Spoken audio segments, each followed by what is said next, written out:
नमस्कार दोस्तों। आज हम दो हॉरर स्टोरी को सुनेंगे और ये दोनों स्टोरी काफ़ी डरावनी है। तो चलो हम आपका टाइम वेस्ट ना करते हुए हम इस कहानी को सुनते हैं।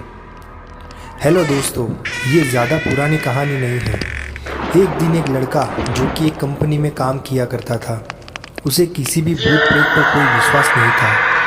वो भूत प्रेत को बस दिमाग का भ्रम मानता था। एक दिन उसकी कंपनी में कुछ काम बढ़ गया था, जिसके कारण उसे घर वापस आने में देर हो गई। वो अपने ऑफिस से देर रात को निकला। वो अपनी बाइक से था। कुछ दूर चलने के बाद उसकी बाइक खराब हो गई। अब वो अपनी बाइक को पैदल ही लेकर चल गया। कुछ दूर के बाद उसे एक बस स्टॉप दिखा। वो कुछ देर वहाँ रुक गया। उसके पास एक साधु आकर बैठ गया था। साधु अपने पास एक बीड़ी रखा हुआ था। वो अजीब तरीके से उसे पी रहा था। उस लड़के की एक आदत थी कि वो किसी से भी बात करना शुरू कर देता था। वो इस साधु से भी बात करने लगा। बात ही बात में इस लड़के ने कहा, बाबा, मैं किसी भी भूत प्रेत को नहीं मानता हूँ, बस सब झूठी बातें हैं। साधु ने कहा, तुम भले ही भूत प्रेत को मानो या फिर ना मानो, लेकिन तुम ये न कहो कि भूत प्रेत नहीं होते हैं। ये सब कुछ होते हैं। इस पर उस लड़के को थोड़ी सी हंसी आ गई। उसने कहा, भूत होते हैं तो क्यों हमें नहीं दिखते हैं? क्या आप मुझे अभी कोई भूत दिखा सकते हैं? साधु को लग गया कि अब इसे ज़रूर ही भूत दिखाना होगा। साधु ने लड़के को शमशान घाट की ओर चलने को कहा। फिर क्या था, वो दोनों चल दिए। रास्ते में उस लड़के को थोड़ा डर लगने लगा, फिर भी वो अपने डर को कम करके आगे बढ़ने जा रहा था। कुछ देर के बाद वह शमशान घाट पहुंच गए। शमशान घाट में अभी कुछ लाशें जल रही थी। साधु ने उसको एक ऐसे स्थान पर बिठाया जहां कुछ समय पहले ही लाश जली थी। साधु ने जमीन में एक लोहे को कील की गाड़ दिया। उसमें एक सफ़ेद धागा बांध दिया। इस धागे का अंतिम डोर उस लड़के को पकड़ने को कहा। अब उस लड़के को हद से ज़्यादा डर लग रहा था। उसकी सांस तेज़ हो रही थी। इसके साथ ही उसके हाथ पैर भी कांप रहे थे। फिर भी उसने धागे को पकड़ लिया। साधु ने कुछ बतासा कुछ 4 जगह पर रख दिया। सारे बतासे उस धागे के पास ही एक लाइन में रखे हुए थे। उसके बाद साधु ने लड़के को सावधान किया, अभी कुछ आत्मा इसको खाने ही आएगी। जब तक वो इसको खाकर चले ना जाए, तब तक तुम अपने हाथ के धागे को मत छोड़ना। यदि तुम ऐसा करते हो तो तुम्हें नुकसान हो सकता है। फिर साधु से मंत्र पढ़ना शुरू कर दिया। कुछ मंत्र पढ़ने के बाद साधु ने उस लड़के को आंख बंद करने को कहा। फिर कुछ देर के बाद ही आंख खोलने को कहा। जब उस लड़के ने आंख खोला तो वो जो देख रहा था उसे उसके ऊपर विश्वास ही नहीं हो रहा था। वास्तव में वहाँ 4 आत्मा थी जो कि बतासे को खा रही थी। लेकिन जब उसने यह देखा कि उसके पड़ोस में रहने वाले व्यक्ति की आत्मा भी वहाँ है, जो कि कुछ दिन पहले ही मर गए थे, तो उसके हाथ से धागा छूट गया। अब वहाँ पर वह साधु भी नहीं था। वह लड़का तेजी से शमशान घाट से अपने घर की ओर भागने लगा। जब वह अपने घर की ओर जा रहा था तो उसे पीछे से कोई उसका नाम लेकर बुला रहा था। उसके पीछे से कई तरह की आवाज़ें आ रही थी। उस लड़के ने पीछे मुड़कर नहीं देखा। अपने घर जाने के बाद उसने यह सब कुछ अपने माता पिता से बताया। फिर वो अपने कमरे में सो गया। अगले दिन आँख उसी शमशान घाट में खुली और उस स्थान पर जहाँ पर उसने आत्मा को देखा हुआ था। इसके बाद वह दिमागी तौर पर बीमार रहने लगा और ये लड़का उस दिन के बाद भूत प्रेत पर विश्वास करने लगा। तो दोस्तों, ये भूत प्रेत होते हैं या नहीं होते हैं, पर हमें इसको कभी भी किसी को चैलेंज नहीं करना चाहिए। तो चलो हम दूसरी कहानी पे आते हैं। राजस्थान का एक रहस्य मंदिर था। ये मैं आपको स्टोरी बताने जा रहा हूँ जिससे लोग आज तक बेखबर है। हम में से कई लोगों ने इसके बारे में सुना ही होगा, पर इस मंदिर के बारे में अलग अलग कहानियाँ बनाई जाती हैं। इस मंदिर के बारे में ऐसा कहा जाता है कि शाम ढलने के बाद इस मंदिर में कोई रुकता नहीं है और इसके आसपास घूम भी नहीं सकता। हम में से कई लोगों ने इसके बारे में सुना ही होगा, पर इस मंदिर के बारे में अलग अलग कहानियाँ बनाई जाती हैं। इस मंदिर के बारे में ऐसा कहा जाता है कि शाम ढलने के बाद इस मंदिर में कोई रुकता नहीं है और इसके आसपास घूम भी नहीं सकता, क्योंकि जो भी इसके अंदर आया आसपास शाम ढलने के बाद जाता है तो वह इंसान पत्थर में बदल जाता है। इसमें कितना झूठ या कितनी सच्चाई है यह तो आप लोगों को वहां जाकर ही पता चलेगा।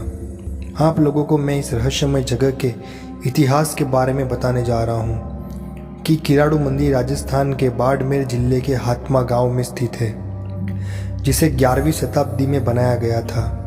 ये मंदिर इतना सुंदर बना है कि इस मंदिर को राजस्थान का सबसे खूबसूरत मंदिर बताया जाता है। लेकिन 900 साल पुराना यह मंदिर की तरफ कहीं लोगों का ध्यान नहीं गया है, जिसके कारण ये मंदिर घूमनाम मंदिरों में छिपा हुआ है। ये मंदिर में एक मंदिर शिव जी का है और दूसरा मंदिर विष्णु जी का है। इस मंदिर की दीवारों पर कलाकृतियाँ बनी हुई हैं जो आपको इतिहास की याद दिला देंगी।